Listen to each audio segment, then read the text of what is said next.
ایک مرتبہ اللہ تعالیٰ نے روحیں قبض کرنے والے فرشتے اسرائیل علیہ السلام سے دریافت کیا کہ اے اسرائیل، آج تک جن لوگوں کی روح تو نے قبض کی ہے ان میں سے کسی پر تجھے کبھی رحم بھی آیا؟ اسرائیل علیہ السلام نے عرض کیا کہ اے پروردگار، تو خوب جانتا ہے کہ روح قبض کرتے وقت ہمیشہ میرا دل دکھتا ہے، لیکن تیرے حکم سے سرتابی کی مجال کہاں؟ خدا تعالیٰ نے پوچھا کہ یہ بتا کہ تجھے کس پر سب سے زیادہ ترس آیا اور کس کی موت پر تیرا قلب تڑپا؟ اسرائیل علیہ السلام نے عرض کیا کہ یا الہی، ایک موت ایسی ہے جو نہیں بھولتی، اور وہ غم ایسا ہے جو تنہائی میں بھی میرے ساتھ رہتا ہے۔ ایک کشتی مرد و زن سے بھری ہوئی سمندر میں سفر کر رہی تھی۔ اللہ عز و جل نے حکم دیا کہ اس کشتی کو فنا کر دے۔ میں نے کشتی کو پاش پاش کر دیا۔ پھر آپ نے فرمایا کہ سب مرد و زن کی روحیں قبض کر، لیکن ایک عورت اور اس کے نوزائیدہ بچے کو چھوڑ دے۔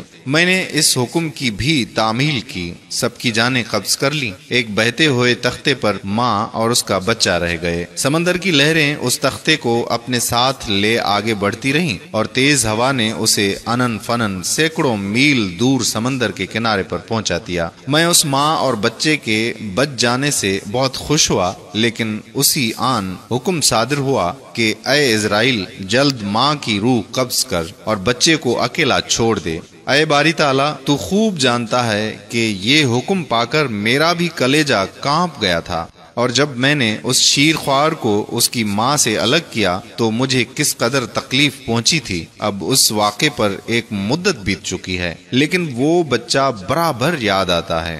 حق جل شانہ نے اسرائیل علیہ السلام کی عرض سن کر فرمایا، کیا تو جانتا ہے کہ وہ بچہ اب کہاں اور کس حال میں ہے؟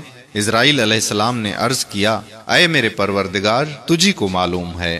ارشاد ہوا کہ اے اسرائیل سن، جب تو نے ماں کی روح قبض کی اور بچے کو تنہا چھوڑ دیا تو ہم نے سمندر کی ایک موج کو حکم دیا کہ اس بچے کو احتیاط سے ایک ویران جزیرے میں ڈال دے۔ اس جزیرے میں ایک سرسبز اور گھنا جنگل تھا، یہاں صاف شفاف میٹھے پانی کے چشمے بہتے تھے اور بے شمار پھلدار درخت تھے۔ اس جزیرے پر ہم نے اپنے فضل و کرم سے محض اس بچے کی خاطر لاکھوں خوشنوا اور حسین پرندے بھیجے جو ہر وقت چہچہاتے اور نئے سے نیا راگ آلاپتے تھے۔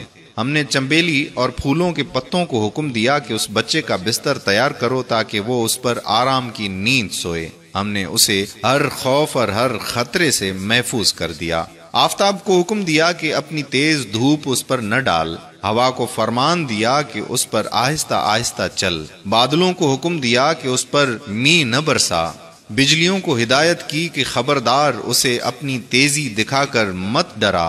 انہی دنوں جنگل میں بھیڑیے کی مادہ نے بچے دیے تھے، ہم نے اسے حکم دیا کہ اپنے بچوں کے ساتھ اس آدمی کے بچے کو بھی دودھ پلا، اس کی دیکھ بھال کر اور اسے کوئی تکلیف نہ پہنچنے دے۔ اے اسرائیل، اس نے بھی ہمارے حکم کی تعمیل کی، یہاں تک کہ وہ تنہا اور بظاہر بے یار و مددگار بچہ پرورش پا کر خوب صحت مند اور بہادر ہو گیا۔ ہم نے اس کے پاؤں میں کبھی کانٹا بھی نہ چبھنے دیا۔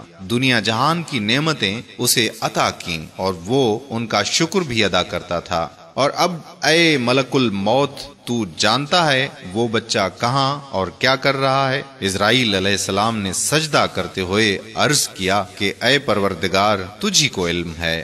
اللہ تعالیٰ نے فرمایا کہ وہ بچہ نمرود بن گیا اور اسی نے میرے خلیل ابراہیم علیہ السلام کو آگ کے الاؤ میں جھونکا ہے۔ اب وہ خدائی کا دعویٰ کر کے لوگوں کو میرے راستے سے ہٹاتا ہے اور ان پر تشدد کرتا ہے۔ اللہ اکبر، اللہ اکبر۔